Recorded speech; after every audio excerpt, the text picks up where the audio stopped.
Hello and welcome to New Tech. And as you can see behind me here, this is a newer, studio light, and I have two of these. This is the 660, and I'll leave links in the description down below for everything that I'm talking about in this video. But I had a bit of an issue that I did, not with the light, no, but with my current setup. And that issue is the fact that I'm using ring lights, and anyone who uses ring lights will know if you wear glasses, you get that in your flipping glasses. And it doesn't look very professional, no, not at all. So I thought what I'll do is I'll bring my studio lights down and I'll rig them up instead. Now, I've already tried to make this video once already, and I got the item I bought, which is a light box by Neewer, to fit on this studio light. And here it is. Yeah, it's all pinged out, almost ready to go. And it's already broken. Now, I'm still leaving links down below because on the whole, it looks like a pretty good thing for the money. It was about €26. And it comes in this packet. And what I was trying to do is trying to get back in the packet, doing the usual thing like you do with the reflectors, where you literally twist them in on stuff and they go back into a round. And what happened is one of these legs on the side here, you can see here, has actually pulled out. It's quite a clever design, apart from the fact the cord, the elastic cord in the middle here, which is supposed to be coming out of this end, has pulled out of this. Yeah. And the problem is, what I see is you've got two rings here. You've got the outer ring, which is this one here. Yeah.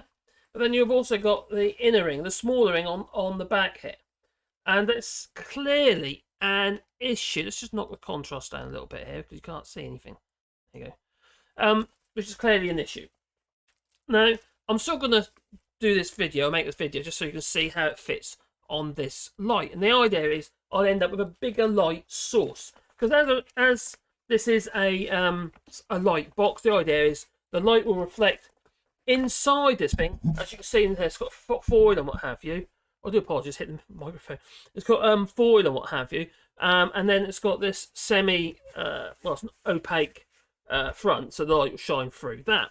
So if I turn this light on, as you can probably see, it's going to go really bright.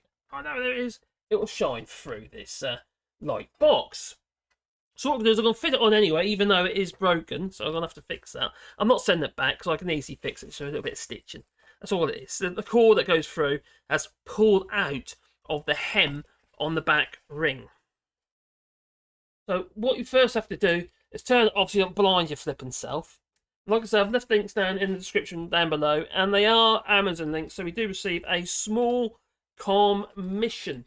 Now, what I was doing before I got this thing, I haven't tried it yet. I've literally took it out of the packet, and I was doing, I did, let's say, I made this video already, but then that broke. So I thought I'd make it again anyway with it broke. So I had that kind of like on there like so, and it was clipped on.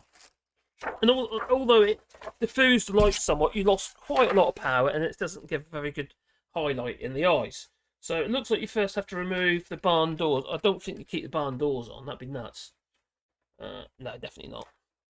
That would create shadows inside the light box. So you've got to remove the barn doors. And these are the barn doors that come with the actual light itself. And I bought a pack of two of these, and they were on special offer, they were. With the stands, bags, and everything else that it comes with. And they were €160 for the two lights. Now, that was a sort of one of their kind of offers, but normally they're around €240 for a set of two, which is still pretty blooming cheap, to be fair. But yeah, I bought 160. So we're going to remove that. These are the barn doors, so you obviously can shade off certain areas of the light, change the perimeter of the light.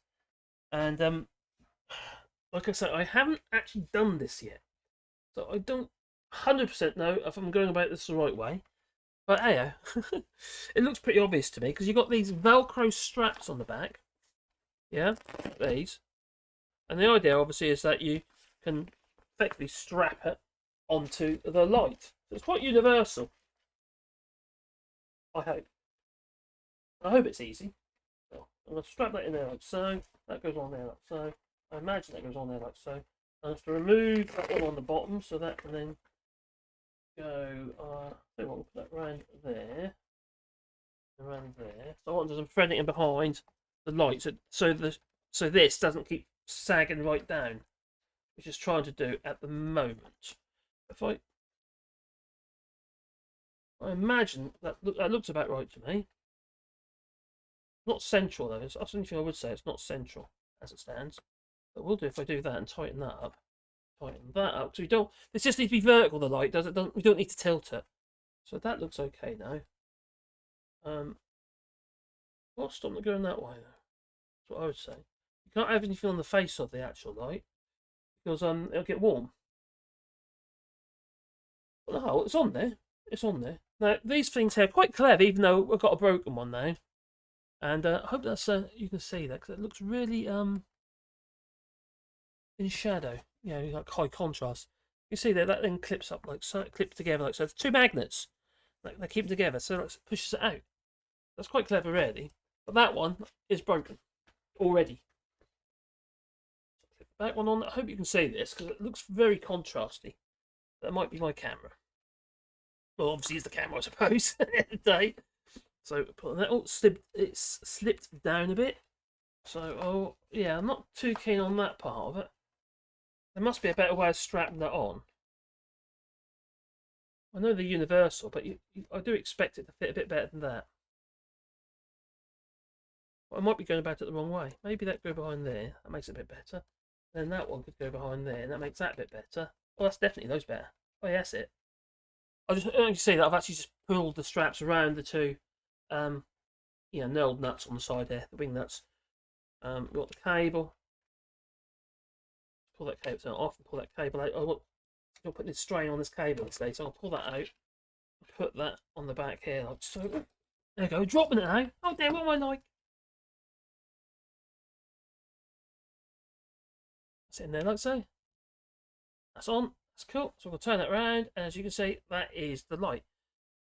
Now, at the moment, there appears to be. Hang on. Now, word of warning. If your lights get hot at all, don't leave the tissue paper on the inside. That's pretty obvious when you can see that shadowing on this. I have it that way. So now I have a larger light source. So hopefully it will create, well, a more of a natural reflection in your glasses. So that anyway, that's the Neewer light box, and they're 26 euros. So they are cheap.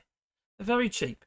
To go with this one's, like I say, it's on the Neewer 660, but I believe it also fits on the smaller models as well. So yes, dim that down. We change the colours if you want. Okay, more yellow. Brighter, not quite so bright. There you go. So you can see there, these are the little arms. So be careful with these if you do get them, because this one has pulled through. But it's an easy fix. All I'll do is I'll pull the actual cord out, which is an elasticated cord. I'll attach it to a needle, thread that through first, and then stitch that back into the actual thing itself. Okay, you shouldn't need to do that. You know, it should be a lot better. Obviously, the stitches missed it, so it was a bit naughty. But yeah. So there you go. There you go. So anyway, I'll leave links down below, and please comment in the video. Be much appreciated. So I'm gonna say ta-ta, you know, ta-ta.